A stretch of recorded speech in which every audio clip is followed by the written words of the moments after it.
Good evening, good day, good morning, everyone. This is IDAGIO Live. It's Thursday, so it must be Thursdays with Thomas, which is kind of fun. It is IDAGIO Live, which is the place where classical music happens. I really do like that title. I like saying it, as you can tell. Thursdays are really a fun day for me because I get to visit with so many colleagues and have so much fun just wandering through the world of classical music with you, of course, putting names and faces and voices together. But tonight is really special because these two people, especially one of them, is just one of the anchors of my friendships and life and musical life. And that's Michael Tilson Thomas. And of course, who you wouldn't know, but the guy who none of us function without in anything that Michael does, and that's John Kieser. And we are going to have a wonderful conversation, not just about music and life, but specifically about the New World Symphony, which is, Michael, a brainchild, baby idea, yours, born when, under what circumstances? Always was it in Miami? I mean, give us a kind of an overview. Where did this come from? Very quick history. Hi, Tom, by the way. Nice to Hi, see you. Michael. Uh, every year at the end of Tanglewood, I used to give a party for the fellows, as they were called, the fellows of the Right. Berkshire Museum. And I gave a party. And at that party, I would talk to them about, well, what's happening next year? What are you doing? And so they say, well, I'm going back to grad school, but I don't know why I'm really going back. Or I'll go back and live with my parents, and I can get some jobs at the local symphony maybe, and then I'll be auditioning, and I'll, whatever. It was a patchwork of not terribly thrilling things for them. And one guy had a job delivering at Domino's Pizza so he could practice percussion the rest of the time. And so I began, this is just not right that musicians coming out of these schools and now hitting the real world, there should be some place where they could use as a launching place for the rest of their careers. And I talked about it for a long time. And one day that interview came to the attention of Ted Arison, who was the founder of Carnival Cruise Lines. And he loved music. And he said, come and see me. I had no idea who he was. And he said, tell me about this idea of yours. And they said, I called up George Schulte, and he said, you're the real thing. So tell me what it is. So I told him, well, I didn't know. I mean, I was busking. Well, we'd have students, and we'd have classes, and we'd have faculty visiting. We'd do things on, as much as we can online and try and build a musical community. And he said, yes, yes, yes, great. Let's do that. Let's do that. Let's do that. Wow. When was this? What year was this? What year? When did this all happen? 1987. Wow. Great. And then he said, well, And, I live down in Miami because my company's here, and I want to hear all this music. So I want it to happen in Miami. So we came down okay. there, giving music right away, very spontaneously. We had, played in rec centers and in old movie theaters, but we had a certain idea of what we wanted to present in terms of music and music video and involvement with the community. And that grew and grew until we have now the building that Frank Gehry designed for us, which has borne out all of the desires that the program developed over 30 years. No, the trajectory has been amazing, and we'll talk about that. But I mean, at the beginning, weren't we in the Jackie Gleason Theater or next door to it or something? The first time wasn't that what it was called? I don't know if the European audience knows who Jackie Gleason was, but this was a legend comedian personality in America, and who spent the last part of his life, I suppose, or came from Miami or came from South Beach. I don't know. Doesn't matter. Everybody loved Jackie Gleason. I mean, nobody. Anyway, he had a theater down there, and that's where the music was played and so forth. But go back to the kids. So, in other words, the young people that were in Tanglewood would either have been in their last years of study or already out of study and actually hoping to get a job, so they're in kind of this limbo. And the idea was, well, rather than just stay in limbo, why don't we get your chops even better and build our, orchestra, yada, yada, yada. And that's where the idea came from, right? Yeah, so we give them a fellowship, we give them a place to live, we'd have them be able to play in a really excellent orchestra with first-class international artists, not from the academic world, but from the actual real world. Right.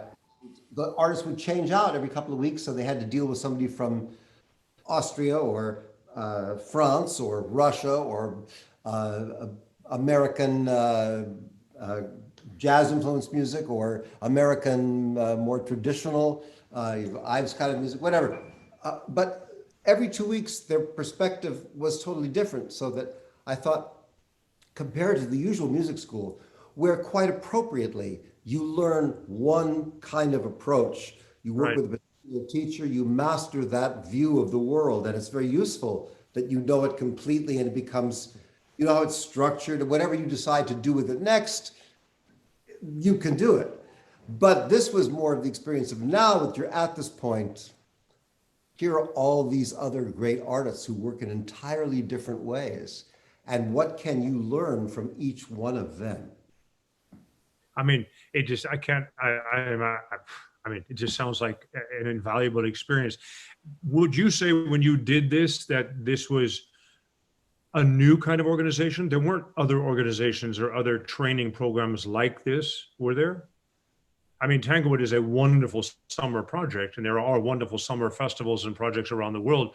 But an actual place like this fellowship and this system that you built on South Beach, right? Miami, South Beach, right? And it's always been there, right? Yes. I mean, this is really quite unique. Now, I don't want to just dwell on the wonderful early history is terrific. Then, John, you come into the picture when 1988, 89? Well, I started working with Michael in 1988. At that time, I was at the San Francisco Symphony, and we've sort of been together sort of ever since. I came to New World 5 years ago. Essentially, this was something that I really believed in the training of musicians going forward. And as Michael was saying, this is a postgraduate program. We have about 80 fellows, and they come to us from various music schools and well, from the United States, from around the world. Usually about 1,300 people apply. It's a 3-year fellowship, so about 1/3 of the fellowship turns over per year on average. So it's highly competitive to come in there, but when they're there and how under Michael's guidance, we've developed the curriculum. I'm the provost, by the way, which means I'm Right. responsible for the school part and as well as a few other things. And the curriculum is divided sort of into 3 areas: this musicianship, performance, ensemble playing. There's also a focus on chamber music as well as opportunities for solo. Another pillar of the curriculum has to do with what we call audience and community engagement. So having them understand what it means to be a teaching artist, what it means to give back, but not only also, but how to identify and engage with audiences. We all know that MTT is an absolute master when it comes to engaging an audience. And so we are looking to instill some of that into our fellows. The last part is sort of more of a self-guided entrepreneurial type of aspect. They get to sort of seize a project and run with it. So that runs the full gamut from everything from doing a podcast, which are going to be very useful in this coming time, to creating a summer academy for children who didn't have any place to go. They didn't have a summer academy because it was all canceled. So it really runs the gamut. Do you have other humanities program or classes as well? I mean, sort of history and connect the dots kind of classes within the academy, or is it pretty much right on musical repertoire oriented? There is a series of seminars that we help them with certain skills, for example, about social media, about how to engage with media, how to, for example, I teach one personally about negotiation. There's also about how orchestras work, because we want them to be leaders not only in their community but also in their orchestras. So they need to know something about how an orchestra functions. So there's about the Right. economics, the Right. fundraising. All these aspects are handled in seminars. No, it's fantastic, guys. There's Oh yeah, Michael. such things as we really explain to them what a nonprofit organization is and the way such organizations work and are structured and the kind of different sorts of people who will be in that mix Right. and ways that these people can be approached and different ways that they can be drawn in more uh, completely in a friendlier way into the actual Yes. partnership that is necessary. And also, we talk about things like making sure that they know about great artists of the past. I'll do sessions where okay, so we did one thing right. I played the first minute of the Sibelius Violin Concerto as played. I went just like 1, 2, 3, 4, 5, 6, about 7 different violinists. 11. See if they could tell who they were. They're all very, very famous individual violinists, but they're not. But they're not like Josh Bell and Hilary Hahn and Right. Anne-Sophie Mutter. They're like Fritz Kreisler and David Oisterach and Ivry Gitlis and so on. And it just was amazing how few of them knew who it was. And even though it's perfectly clear from 2 notes who it is playing.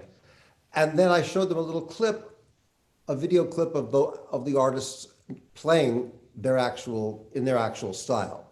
And that was a revelation for them. It was also a revelation to discover because only one person in the orchestra knew who Edith Piaf was, for Oh example. my God.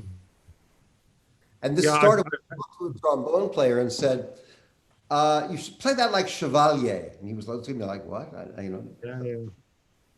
That happens to me a lot talking. It's even worse with old singers, Oh, well, you should hear Gérard Souzet sing this, or have you ever heard Rosa, Lotte Lehmann, Huh? Who? What? So I'm right on the same page. Now, let me ask you kind of a provocative question.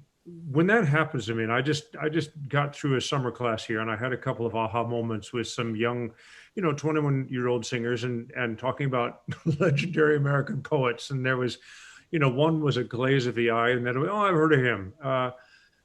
What is that when that happens to you? And you were talking with postgraduate music students here, who are going to be sitting in serious orchestras if they've got the chops for it, and they're going to have somebody come in like a George Schulte, and he's going to make some cross reference to something while he's saying something. I guess my question is, does it disturb you that they're so vacant in that experience, as marvelous as it is for you to take them hand in hand through that? Is there I'm looking for a place to point my finger, but it's kind of like, come on, guys, were you like that? No. But as a kid, you were sitting on Aldous Huxley's lap. I'll never forget that. By the way, ladies and gentlemen, before I forget, do go back. All these Idagio lives are online. And if you go to Idagio, either the app or the website, or even the YouTube channel for Idagio Love, you can go back. And if you go way back at the beginning of this series, one of the very first people that said, I'd be glad to come on and talk about music and history and life and so forth was Michael Tilson Thomas. And it is 40 minutes of howlingly interesting, wonderful, funny raconteur of musical and philosophical substance. I cannot recommend it high enough. I've already watched it twice. It's just wonderful. So go back. Now, advertisements is gone. Back to my question. Should these kids at this point have less holes than you're finding in their? Yes. What does that mean? Well, because it means that the idea of art being in one's life that's the idea. So there's a lot of arts. There's dancing and painting and calligraphy and words and theater and the designing and weaving of fabrics and so on and so on. Any of these things, dance, these are all ways in which people find to use the body to express something that is of spiritual importance. And so having a good understanding of what's happening in each particular art, and then even having an understanding of the way that relates to another time. So I think it's essential. You mentioned poets a while back, but of course it's essential for musicians to understand what poetry, what novels were influential in various times, the mindset of the people that read them, not to mention the whole social, political sound. And of course, what's going on in painting and what's going on in many other areas. Everything informs everything else, and it just has to be presented in a way that's fun. Because recently I've been talking to some young nieces of mine and grandnieces of mine, and they are saying, I'm talking about what they're studying in school and saying, oh, well, we're studying, about the state and about the Spanish colonial period and about the orange industry and about the, I say, wait,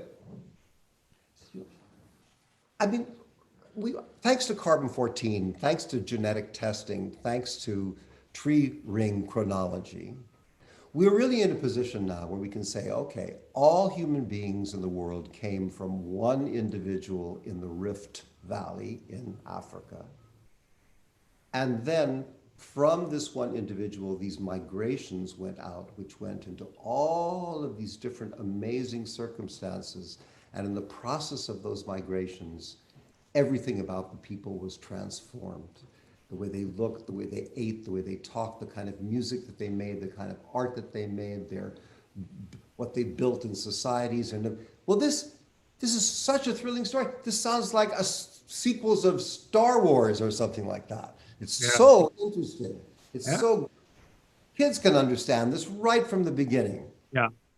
And then once you're in that, once you realize, oh, there's always more to be known in that big continuum, then it's all interesting. It's all worth staying awake for.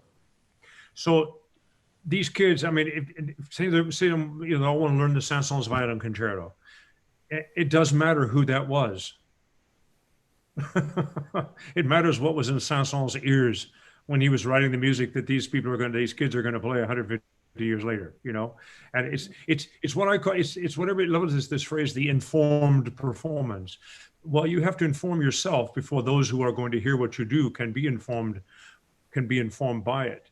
Guys, moving forward, there was this amazing project you had in San Francisco called Keeping Score. Amazing. And it's kind of old school video, very expensive production, wonderful. And it won't, because it's video at this point, idagio.com is not handling that much video. It will eventually have these. You can find them online to watch them. You can rent, or you can see them on all sorts of places. You can still probably buy the DVD on Amazon, whatever. It's a marvelous series called Keeping Score. How many composers did you guys do? In the end, you were at the beginning of this, wasn't it? Yeah. No, it was, so we started with Tchaikovsky, then it was Beethoven, Shostakovich, Copland. It was Ives, one of my favorites, and Mahler. I think we ended up about 7 Berlioz? altogether. Yeah. Right. And Was any part of that work, and that went over about a 10-year period? It started at about, it ended around 2011, and it started around 2004. So it was about a seven-year period. And you guys won a bunch of awards for them along the way as well. I mean, it was a big deal. It's absolutely wonderful, but ladies and gentlemen, Keeping Score. But my question is, was that, obviously they had to be part of a learning curve and moving. What's so fascinating with all these, as I call old school projects, is that the learning curve, and not only how you can do it better, was right on top of what has obviously been a very fast technological development. You could probably do that whole series for a third of the money and half the time today. Is that? Ooh. Yeah. Yes and no. One of the things that made Keeping Score such a vibrant and rich experience was location shooting. And in fact, especially in the Mahler, because MGT discovered that, in fact, Mahler's influences could be contained in a 8-block area in the town of Jihlava. Yeah. And to be quite honest, I don't think we would have ever found that unless we were on location there. So location shooting is really tough these days. Sorry. I did not get that point, that very important point, which is what I advanced as leads to the whole concept of the film. But I didn't really grasp that until I was there, physically there. Right. That just walking around that town, Yeah. Jihlava, whatever, Jihlava, that that was like walking through a Mahler symphony, all the situations of. Absolutely, I agree. Well, we've talked about this. I mean, and also, there's so much. Everybody knows that Mahler is absorbing all these things as a child, but in fact, Iglau was one of the places where the monastery's regiments would march through. So, what in the hell did they have on their stands? What were they playing when they marched through the streets when little Gustl was yada yada? And that's part of the four score on Mahler. That it is just unbelievably. For a musician, it's mind blowing. It's fantastic. And God bless you for doing that. It's fantastic. So I guess I was just thinking that maybe this whole thing had a bit of a momentum, but Michael, you had already started New World Symphony. John, you're in San Francisco with pretty serious responsibility to San Francisco. When did this stuff start to coalesce? And then we want to move right into what we're dealing with today with New World Symphony. Are you saying when did the media portion of when we were in San Francisco start to coalesce, started coming together? Yeah. I think that it was born out of a lot of different things. For one item is that for the San Francisco Symphony, it was a matter of how do we put our best foot forward? How do we put ourselves on the world stage? And so there was one consideration. The other consideration was that I realized did a very complex business plan for keeping score. Realized that there was going to be a forgotten generation in classical music, that there was this group of people who were living in the suburbs because their kids were going to schools out there, that they didn't have a lot of disposable income, they didn't have a lot of time, and they weren't able to come to concerts, etc. So how could we retain a connection to them so that when they did age into an area, as we know that a lot of the classical music audiences are maybe a little bit on the grayer side, not always though, and that's another differentiator at New World. We'll get into that later.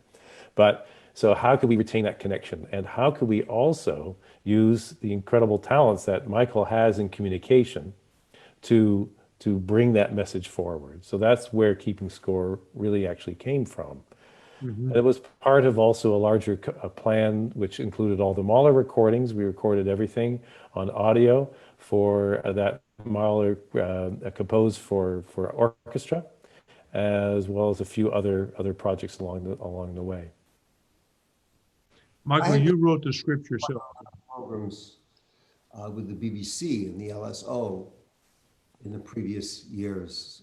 Every year I did a couple of projects with the LSO, BBC, and other groups in England. And then before that, I had been producing the very first time I produced a television show was when we were doing Les Noces, Stravinsky's Les Noces in LA under his direction, and the director they sent to film the show was accustomed to, he was a sports guy who usually did basketball games and didn't read music.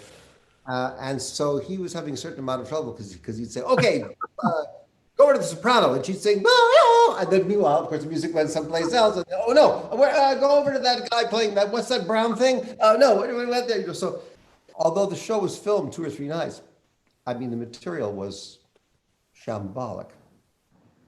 And they thought it was totally unusable. But then I think Bob Kraft and someone else said, well, look, give the kid a chance. He comes from a family, they have moviolas in their house. And so I went into the station and they had what was called an Editech machine, a 4-track, very primitive editing machine. And I began to go through all of those shows and figure out ways in which somehow or another you could cobble together an acceptable performance of the piece from what it is we had, and that did happen. So that was the first time, I just was like, I was thrown into the water and I had to start swimming in terms of making a television show. Yeah, but like a duck to water. You wrote all your scripts for score, right? That's anyway. Okay, moving forward. Now we're into. This is what we're doing now, because this year it's been a project since we got into New World Center, which has allowed us to have basically to pursue all the kinds of projects we did before, except now we don't have to tear one down to set the other one up. Right. We have continuity in the projects. Okay. So one of our projects is to develop the abilities of the fellows themselves to organize and present programs which have a conceptual organization, which are interesting, which are fun, and to present those to an audience themselves. So in that kind of project, I function as a kind of executive producer. So I meet with them, I talk to them about their ideas, I make suggestions of how they could be developed, I put them on various tracks. They come back and they talk to me about it again, and gradually it gets to be something where it is. Now, of course, that we're all in the situation where it's become very difficult, unless you're in the weekly testing situation of the Wiener Philharmoniker or the whatever the plan is in Berlin now, I don't know. But you're having to deal with these health questions and a question of where the musicians are deployed, and are they far enough apart, but are they so far apart that you can't really play any ensemble, or you have to put the singer in a booth because they're those spewers, they call them, those singers. And all these difficulties. Spew disease. Exactly. Yes. Which, by the way, I don't want to leave that in the room. That's actually a complete misnomer. If you speak in front of a candle, you will blow it out.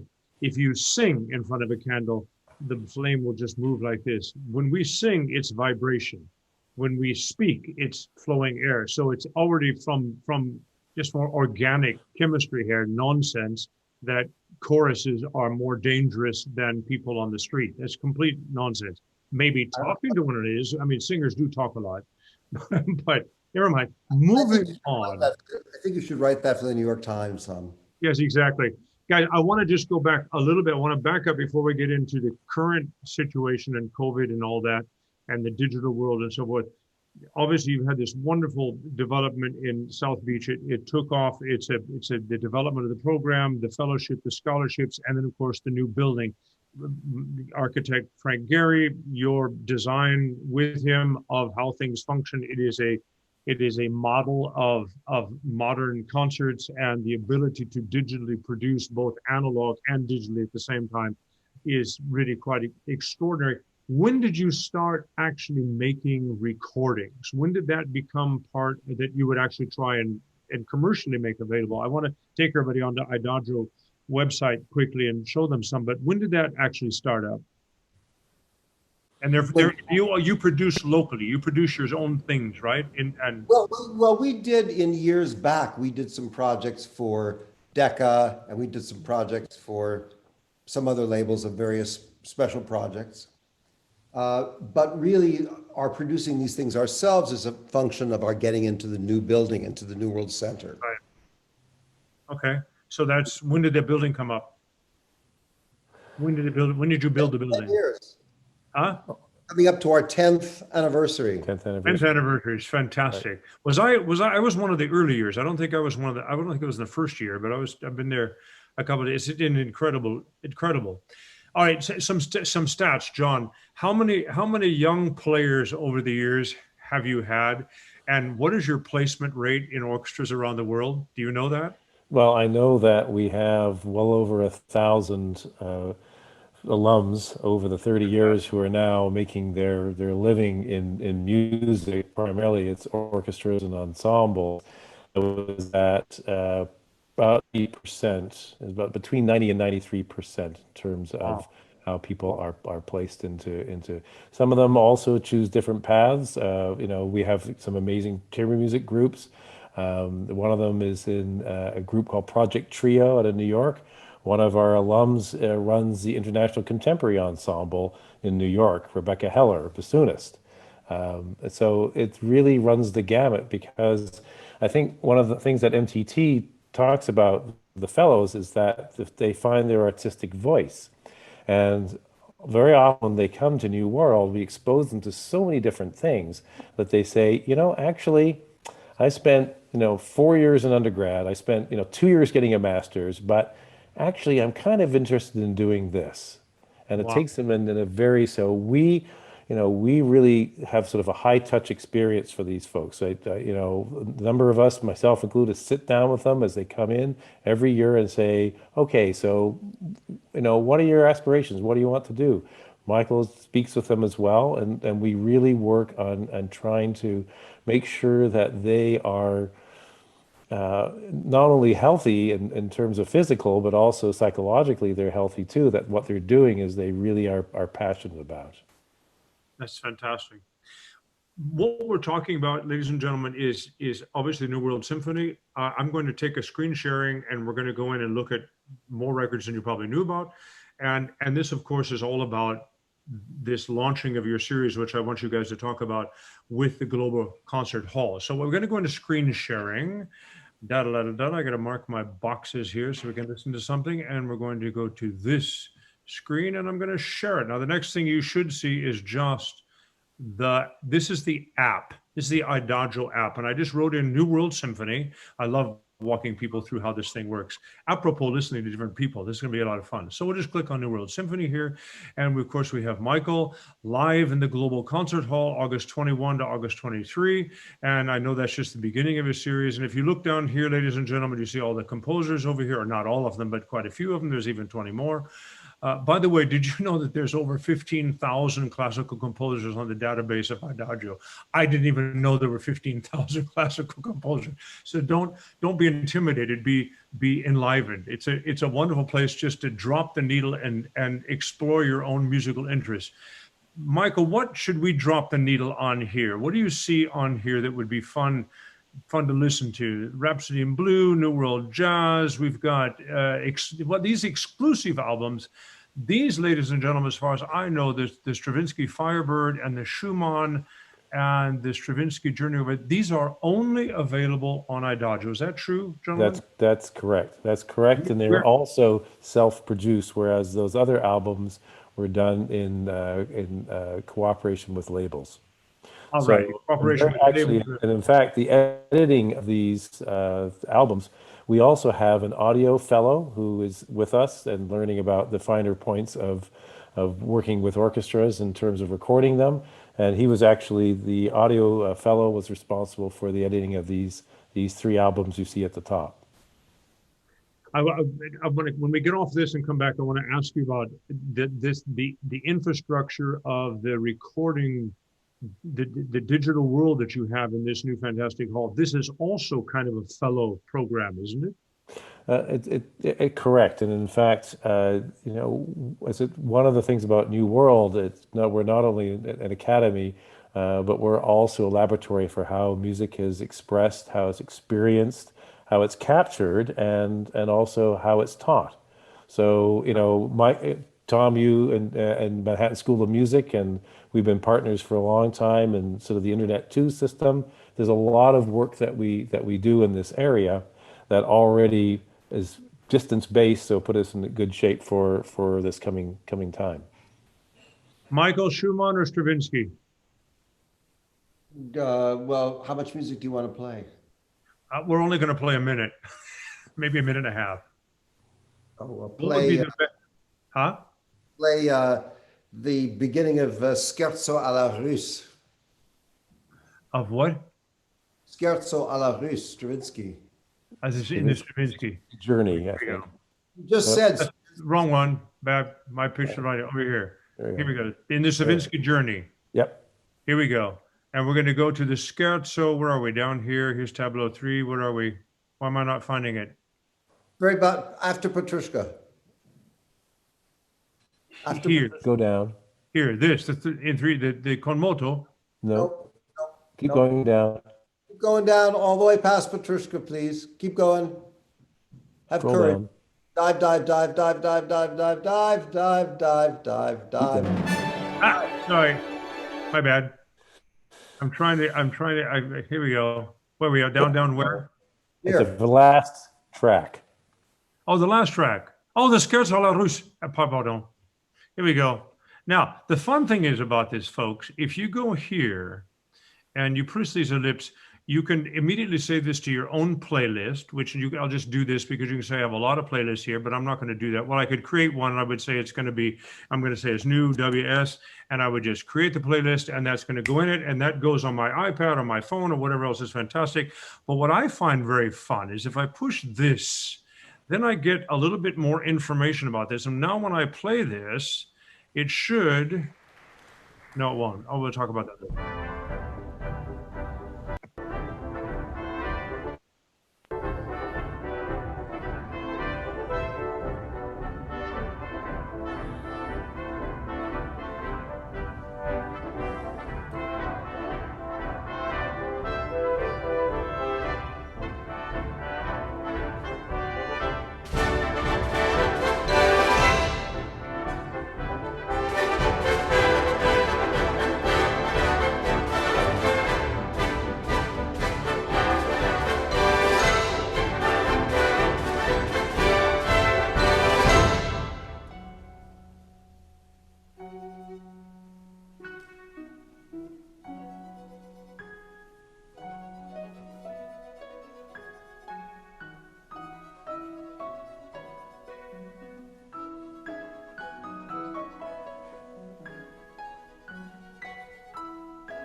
Wait, that's one. I mean, the sound is fantastic. By the way, what we just heard, you can only hear on Idagio, which is kind of fun. Now, you can of course hear the Scherzo la Russe someplace else. If you're on the website of Idagio and you do this, when you start this, you'll have a drop-down menu on the right side of your menu will be all the other recordings of that in the Idagio database, and that's really quite fun. And you can really drop the needle. It's incredibly interesting for young musicians, but it could be interesting for you as well. I'm going to come back out of sharing.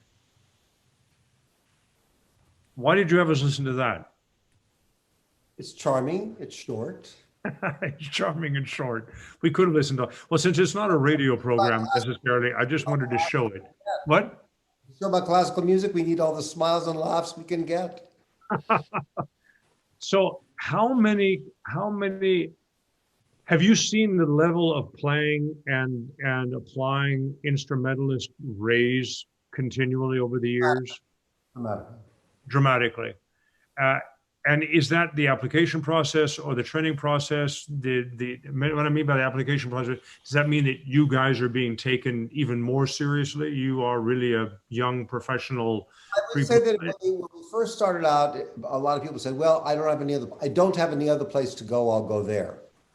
And now I think there are people who think, I want to go there because it's a very interesting scene. You meet great people and make all kinds of other connections for your life that take you beyond just the symphony world. And that's what happens with a lot of people who go there. But also just the technical level on certain instruments. So we did a festival this last year of all music. It was about the viola and the development in the viola. So we had 30 pieces done, of which only 2 of them had been written before the New World Symphony had been started. So New World Symphony has existed 32 years. Only 2 of these pieces were written when we had started, and even one of those was presented in a new form. Not only that, but had I did this project had I done it 30 years ago, I would have been very, very hard pressed to find enough violas at the excellent level, technical level, necessary to play these pieces. But in this case, there was just so many. We inevitably had to leave so many out that we knew were great artists and great stars, just because the level of what has happened in viola playing in this 30-year period is just enormously expanded, as it has on other instruments, double bass being another one, trombone, French horn, even very big developments. I mean, it's obviously wonderful to be getting the creme de la creme, but it must be a torturous process to decide who gets to come. I mean, you'd like to actually have everybody there that wants to come, but is that is it a brutal selection process? Yeah, it It's a can be. highly organized one. I would say that the people who come to us have a number of other options that they could take. Well said. They're excellent. They probably have been asked for in other places. And it's a question of our meeting with them and sort of saying, what do you really want to do? And this is the kind of situation where perhaps this part of your dream might be more easily realized. On the other hand, if you go here, maybe if what you're really after fundamentally is this other thing, then maybe that might be better for you. So we really, I would say, individually counsel people That's as to what fantastic. is best for them and also for us. So, Michael, how much are you in with this organization? And now you're retired. Are you done with the San Francisco Symphony, other than being professor emeritus forever? Now, the music director laureate of the San Francisco Symphony and the conductor laureate of the London Symphony. Oh my God! Oh my God! Okay. Dripping with. But you are spending. My question is actually, where are you able to get you in front of publics to talk about music and introduce, just like the programs you did, but you so often did in San Francisco, and you do. Are you able to do that in San Francisco? Are they letting you do that in London? Because as John said, you are one of the most engaging, interesting, erudite, eclectic, yada yada yada speakers about music and what the music is igniting in anyone's individual imagination. How much opportunity are you getting to do that? And are we going to be seeing some filming of that kind of interaction in Miami at the New World Symphony? Do you do those? I know you do them publicly, but are you recording these? Are we going to be able to see more of these? We are going to do much more of these in Miami because we're set up there better than anyone is set up in the world. Right. We have to get through this little impertinence now of what we're all dealing with. And then we can really get back into a situation of having great freedom to bring in. I mean, so what we're doing, for example, we started this summer a little series which was called Archive Plus, where we took things of shows that we had filmed in the past, and then we reassembled a few of the players who'd been in the show or who had coached it, and then had a little conversation just about, hey, how are you doing? What's up? What did you cook for breakfast? And how do you like things? And, whatever, it's fine. Now, what we're doing now is focusing this a little bit more. So this one we're doing, for example, coming up in a few days, on what we're calling The Further Adventures of Harold in Italy by Berlioz as reimagined by Steve Mackey. So this is a collaboration between Steve Mackey, Tabea Zimmerman, and myself about how, if the chemistry between Berlioz and Paganini had worked in a different way, the piece might have turned out. And if certain things that are in Byron had been more adopted, it might have worked out. So this is a fantasy I've had in my mind for years, and I got together with Steve, and I worked with him like a Broadway producer. He said, okay, I'll do it. So I said, okay, so kid, right here, I need like 8 up-tempo bars of music, with a lot of kind of on guard, take that kind of stuff. Yeah.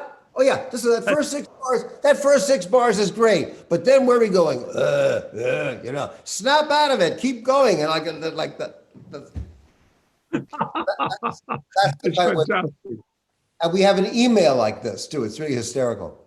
But he did amazing things in transforming the role of the viola in the last 2 movements into something much more expressive and much more a protagonist in the way the piece develops. And then Tabea, of course, is such a magnificent player that then she began to get her hands on it, and still other things developed and changed. So what we were able to do the other day is have a conversation between the 3 of us in which we were able to converse spontaneously, but with the possibility of having cutaways to excerpts from the piece, to pictures of Berlioz and Byron and Paganini in different years of their lives, and parts of what was happening in Steve's version of this compared to Berlioz's version of this, and everyone's different sense of surprise, wonder, concern as the project was developing, how it was all happening. So it's really a kind of nice mixture between the direction of what Keeping Score did, plus kind of conversation, and plus kind of giving program notes to this performance, which you're about to see. And then after the performance, there will be a discussion with our audience who's just watched the show. Is this this is exactly what the Global Concert Hall wants to do? This you and or whoever's singing or presenting or playing or whatever their concert is, and also the availability after in the so-called digital green room. Will you be, now your concerts are tomorrow, 21st, 22nd, 23rd on the Global Concert Hall. Will you be introducing them and talking to them? Will we be seeing footage of any of this kind of stuff you're talking about? That's exactly the way it's structured, in fact. There's this pre-concert talk with Michael, Tabea, and Steve, and then we go from there into the performance of this work that was recorded, actually, to be quite honest, during our Viola Festival, because right now we can't come together as an orchestra. Then following that is this virtual green room. So what it has, which actually Keeping Score didn't have, is a real sort of a spontaneous feel to it. And there's a really great rapport between these three incredible artists. That we hear the performance, and then after that, you get to join them, which I think is extremely important. You know, I have to put a word in here because, you know, one of the things that makes New World special is, in fact, our capabilities of being able to produce this kinds of equipment. You know, there's 25 kilometers of fiber cable in the building. There's 4K cameras. We have all this amazing gear, but that came out of the vision of Michael and the New World Symphony that media had to be core to an artistic and a performing arts entity. Exactly. Which is not typical if you look at other orchestras, other performing artists. Some have done it, Berlin Digital Concert Hall, of course, the Staatsoper in Vienna, for example. And by the way, one of our trombone fellows is actually in the Vienna Phil. So if you're there working with them, you can say hello to him for us. All right. Yep. And but the other thing is that we've had incredible support beyond Ted Arison.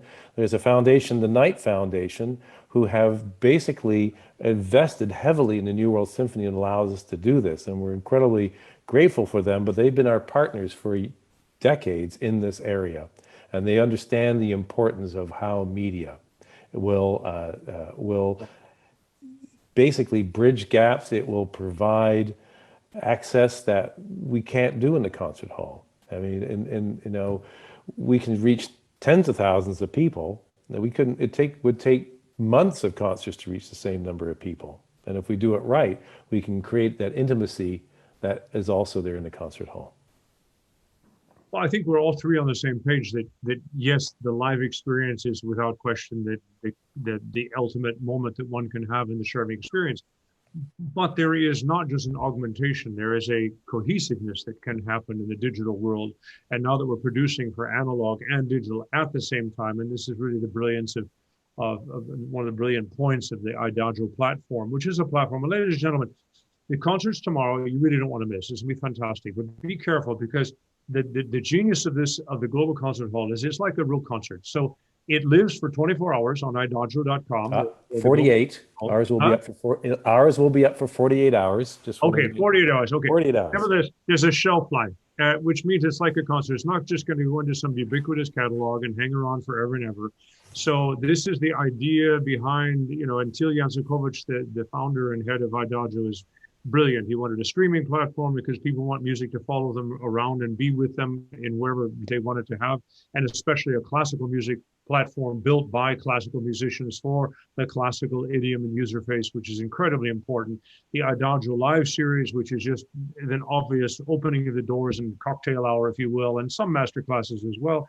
And now with the Global Concert Hall, you have this wonderful analog digital world of performance and interactivity, you know, live to check in on it, and then you move. It seems a no-brainer partnership for you guys and everything you've been doing in New World Symphony. Ladies and gentlemen, you can understand why Michael Tilson Thomas is one of the latest recipients of the Kennedy Honors, recognizing I don't want to say lifetime because that's some kind of closure, but just an unmentionable influence of culture and the arts in our country, in America, and across the world, without question. John, I can't imagine how fun it was to actually get, and what I want to go for was one of the most moving things I ever saw in my life, and will carry forever, was surprising Michael in that tribute, opening up the curtain and having a full seated orchestra of nothing but alum, of every color, of every gender, playing all sorts of kinds of music. And I stood up and I looked up at Michael, and I know you well enough.